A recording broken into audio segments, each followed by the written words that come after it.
Hello, Shane McCasker here, Intelligence Software.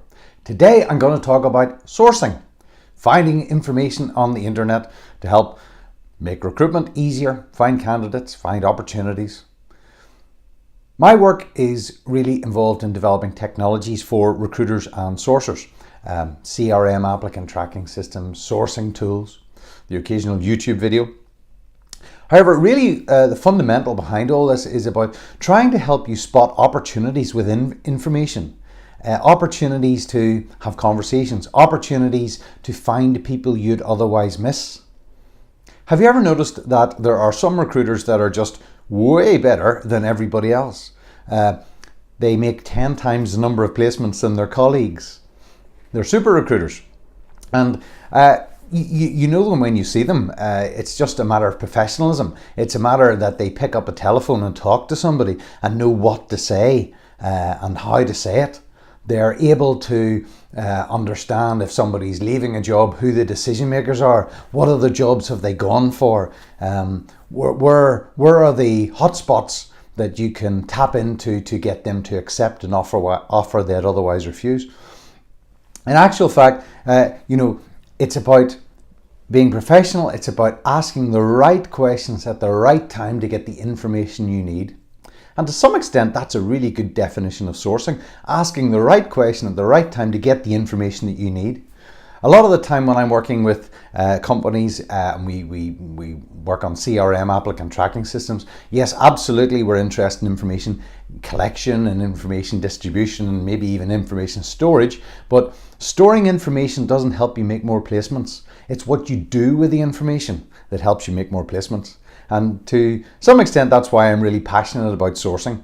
I'm not a sourcer myself, but I do happen to take it as a subject area that I have some specialism in and spend a lot of time looking at and trying to understand the processes that recruiters use to source information better so that we can make recruitment a better place. Okay, so let's think about that. Let's think about how we ask questions and how we collect information to enable us to make more placements. Well, the good news is that all the information you could ever possibly want is on the internet somewhere. And your eyes and ears to the internet is, of course, a search engine like Google. So how do we get Google to give us the information we want when we want it? We don't want too much. We don't want the wrong information. We don't want to be swamped with information. We want just the right nuggets of information to get us going on our searches to be able to find and identify candidates or other opportunities to find information that we can use to help us in a recruitment process. Very often recruiters start off with a job title and a location. And very often whenever you're searching, particularly job boards or LinkedIn, you search by job title and location. So let's try putting that into Google and see what we get. Hopefully Google will understand what we're looking for and give us just what we need. When you go to Google and put a job title and a location in, more often than not, you're going to find jobs. In actual fact, Google has been working really hard on making sure that we find jobs because they've got this new Google Jobs API system that promotes jobs. Very, very interesting piece of technology. I've been doing quite a bit of work on it of late. I'm not going to talk about it too much today. Maybe that's a conversation for another day. But there's lots of interesting ways Google helps job seekers find and identify jobs.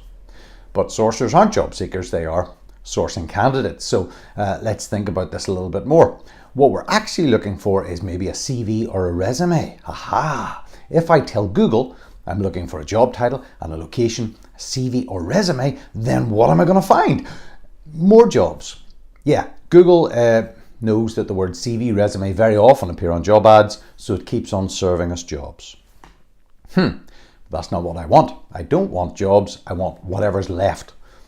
Great. All you have to do then is tell Google you don't want jobs by putting in -job or -jobs into your search. And at this point in time, Google will start giving us CVs. Yeah, Google's great. I mean, Google is probably my favorite piece of technology in the world. It is so simple to use, yet it's so complicated and clever underneath. And it's really, really good at doing what it does. You don't need to do anything complicated here. Just tell Google in simple terms what it is you're looking for. Try it a couple of different ways if at first you don't succeed.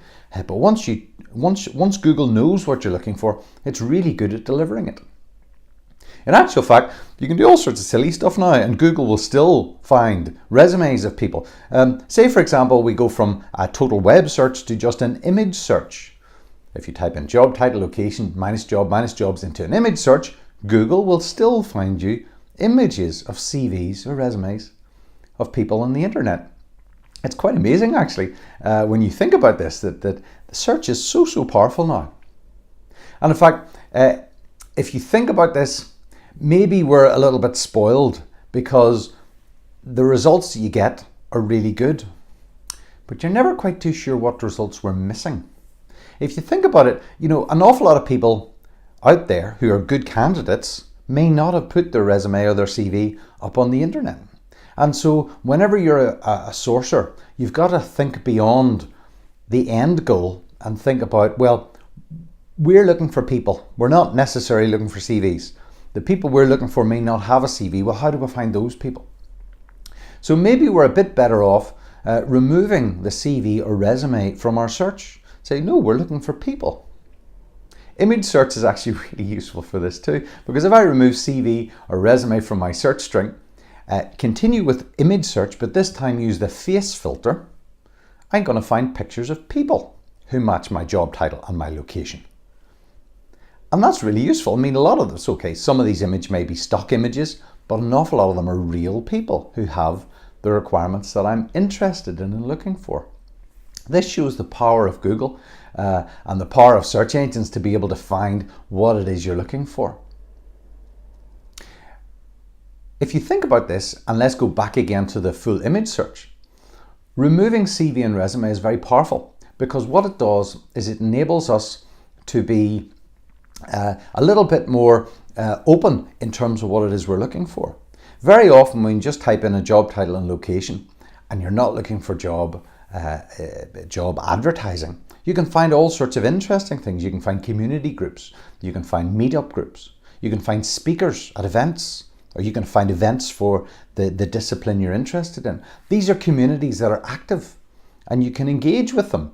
So not only are you finding people, but you're also finding mechanisms of communication, mechanisms of engagement, which is sort of a fancy way of saying, well, how can I actually get involved in talking to those people in a way that enables me to sell them an opportunity? Let's go back to image search for a moment. Google's image search can actually work in two directions. As well as putting in words and finding images, you can also put in images and find other things. It's called reverse image search, and it's a really powerful tool that you can use. One, you can use it, a lot of people use the same images in different channels, so your avatar in LinkedIn may be the same as your avatar on Twitter, or in GitHub, or in Dribble, or whatever community site you're looking for, Meetup. So you can find a picture of somebody and find other places they appear on the internet. All you have to do is upload an image, or indeed if you're using Google Chrome, just right click on an image and search Google for that image. It's a really interesting way to be able to find people's footprint across the internet and connect it, which again gives you mechanisms. You can go from LinkedIn to Twitter, and therefore you've got an obvious mechanism to engage those people through Twitter. Now, what Google's doing here is it's searching for that image somewhere on the internet. It also attempts to find similar images. Now, this used to be quite interesting, the similar images bit, because it would actually try and identify, it could use facial recognition.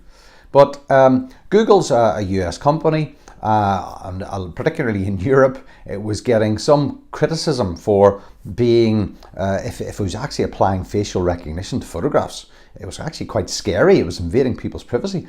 Facebook too, whenever you used to upload an image to Facebook, and if it had other people in it, Facebook would suggest who those other people were by looking at the pictures and trying to identify the people within the pictures, whether your friends, asking you to tag them. This again is quite scary stuff. But imagine if that was real. Imagine what you could do. You could take any image and try and identify that person. So you could take a Christmas party photograph of a company and identify everybody who works in that company just because the photo's there. Very, very powerful. Unfortunately, with Google, Facebook, they don't expose that type of search technology anymore because of privacy concerns. However, it still can be done, because if you just use other search engines that are not quite as concerned about privacy issues, then you can still do reverse image search for images that are not on the internet, and it will use facial recognition. Let me give you a demonstration of this. If it scares you, then you can avoid it. However, this is possible to do this right now. I took an image of myself. I took a selfie. And I did that because I wanted an image that I knew was not on the internet anywhere. And I uploaded it to a search engine called Yandex. Yandex is a Russian search engine, and they are not really worried about the privacy legislation that's in Europe or in the US to the extent that Google is. And so they still facilitate full facial recognition.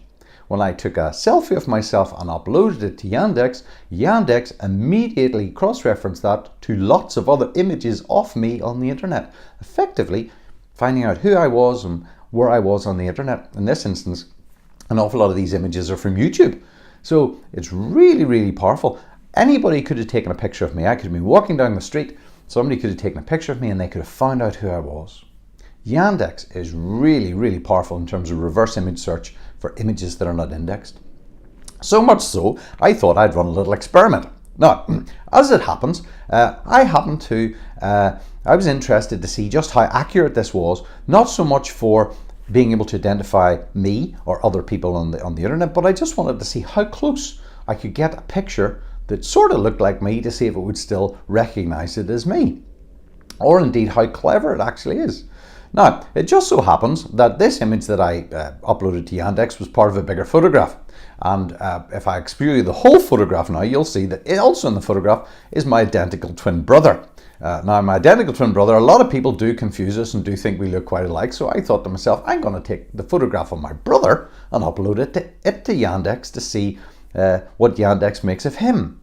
When I did this, lo and behold, Yandex, it was able to, even though it knew I was me and cross-referenced in photographs, but my brother, it didn't think looked like me particularly, but looked sufficiently like me enough that there are photographs of me appearing in the search results. You can see them there. I thought this was fascinating, that Yandex was actually able to differentiate identical twins and know that we were not the same person, even though with a photograph of me, it was able to clearly identify me with all my YouTube images.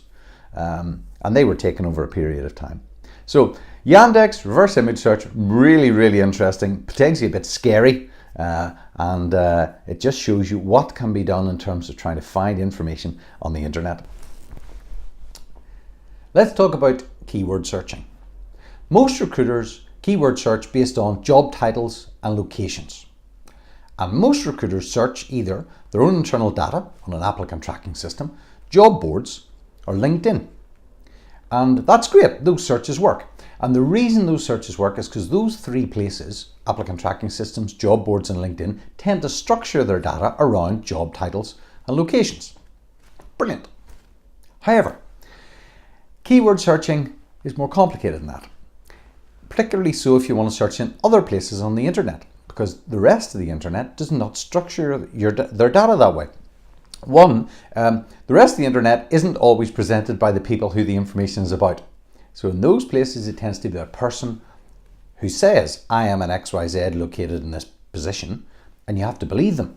Whereas the rest of the internet doesn't work that way. The rest of the internet doesn't necessarily have all the information on one page, like a profile page or a CV. And that again causes problems with keyword searching the rest of the internet. But the rest of the internet is where all the exciting stuff is, because the rest of the internet can tell you much more interesting things. Have you ever stopped to wonder why every recruiter in the world is on LinkedIn, or at least in the English-speaking world, but yet it doesn't appear to be that attractive a place for a job seeker? If you're a job seeker, why would you go onto LinkedIn? Surely you'd go onto a job board. That's where all the jobs are. And in fact, if you create a new profile on LinkedIn. What do you then do? Nobody's going to find you because you've got no connections. And unless you start completing your profile, which most people don't do, nobody's ever going to find you. So it's not really a particularly pleasant environment, certainly not a particularly engaging or sticky environment the way Facebook is. So there's a lot of reasons why LinkedIn is a challenging place for a job seeker. So why then do recruiters love LinkedIn, which we all do? Well, LinkedIn is a great place to quickly assess people. Because of the way they structure their data, it's almost like a CV. You can quickly compare, contrast, and filter. So it's a great place to reject people from.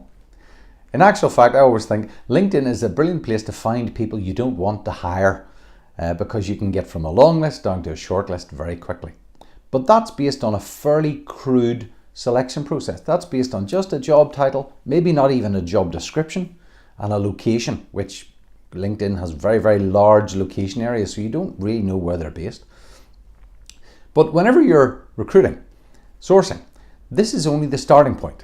You need to get much more detail about individuals. You need much more granular information. You need to get personality profiling. You need to understand what people are passionate about. Are people any good at the jobs that they do before you actually make a selection?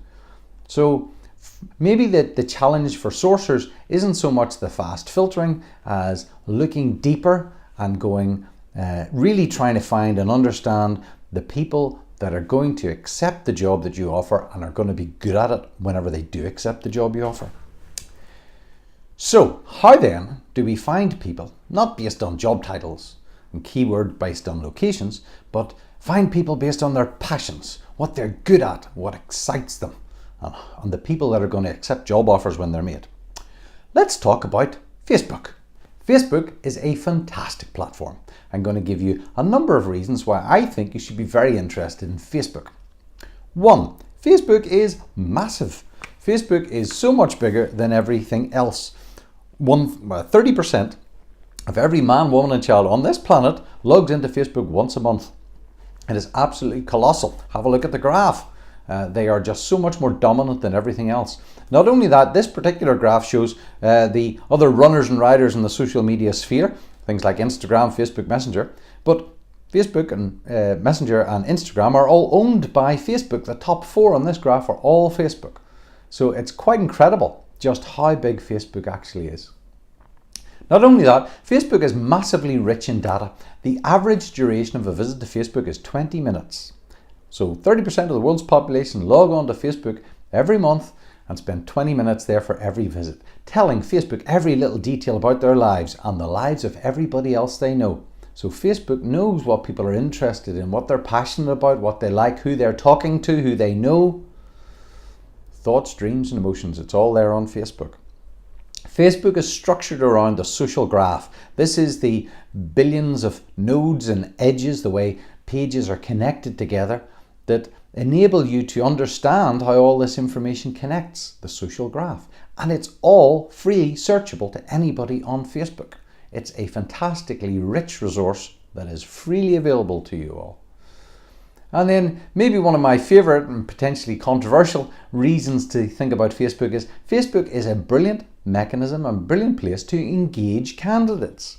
Now, a lot of people push back on this and think it's a person's personal space, but it's just a channel. If you use it in a professional way and approach people professionally, then use it. Facebook Messenger is one of my favorite ways to connect to people you don't know, because you don't need their telephone number, their email address. You just need to find them on Facebook and then connect to them on Messenger. You can send them voice messages or video messages.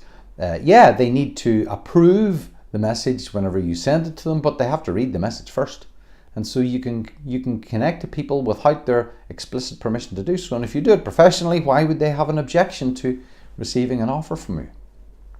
Okay, so Facebook is an absolutely fantastic resource for you to use as a sourcer, amongst many others. Let's look at how you actually source on Facebook. This is a tool that I developed some time ago. It seems very popular. We've got well over 100,000 users, including the recruitment team in Facebook. It's freely available on my website, intel-sw.com. Check it out if you haven't already done so. The tool itself is not important. What's important is the concept of how it can be used to search Facebook. Okay, so what this does is effectively create a search interface on top of Facebook. So you can search for people based on what they do and their location, the same sort of way you would do keyword searching. You can do that, but please don't. Let me explain why. If you bear anything in mind, Facebook is not LinkedIn. Facebook does not structure its data around job titles and locations. So if you look for people by their job and their location, you will be a bit disappointed in Facebook, because that's not the way Facebook works. Instead, look for people based on location and what they like. Use a job title for what they like, and you'll be amazed at what you find. You'll usually find a multiple of the number of people that say it's a job title because they like something. Either they've attended a conference on it, or they or have just an interest, or join a group associated with it. And there's lots of reasons that people like things on Facebook, and you'll find lots and lots of people there based on what they do. And this is actually the start of a thought process with regard to Facebook sourcing, because Facebook enables you to find people not so much by what they say about themselves. It's not a profile that you're searching. It's what they do on the platform. It's what they like. It's what they say. It's who they talk to. You can find people indirectly, and this is a really powerful concept. Let me extend this on. You can search Facebook and find people who are friends with other people. And with our tool, you can intersect that. So in other words, I could find people that are friends with 2 other people. Okay? And if those 2 people went to university together, the people they're friends with in common almost certainly also went to university with them. Or if there's 2 people that work in the same company, their friends in common probably also work in that company. Or in this instance, if 2 people work in the recruitment industry at different parts of the world, then the people that they are friends in common with almost certainly work in the recruitment industry. So we can find people indirectly. The people we find do not have to say anything about their career or their profession, simply for the fact that who they are friends with enables me to work that out. You can extend this on in all sorts of other interesting ways. Some people lock down their friendships. Okay, let's have a look at photographs. If I do a search for photographs of people, photographs that people are tagged in, but I take 2 people that I know are connected in some way, say they work for the same company, then what I'll tend to find are photographs of other people that work in that company. And Facebook usually tags those people. Here's a photograph that I found doing a search of 2 people who work in the same company, and it tags lots of other people in that company so I can talent map that company. And guess what? If there are people in the photograph who Facebook hasn't tagged, then maybe I can take a snapshot of the photograph and stick it into Yandex and find them that way. So photo searching through Facebook, the way you connect information through Facebook is so powerful, and it's such a rich resource. Hopefully this talk today has given you some insights about sourcing. It's not difficult, but the joy of sourcing is about being able to ask the right question at the right time and find really useful results to get value from all the wonderful information that's out there. My name's Shane McCusker. I work for Intelligence Software. If you're ever in the need for recruitment technology, please check out our website, intel-sw.com.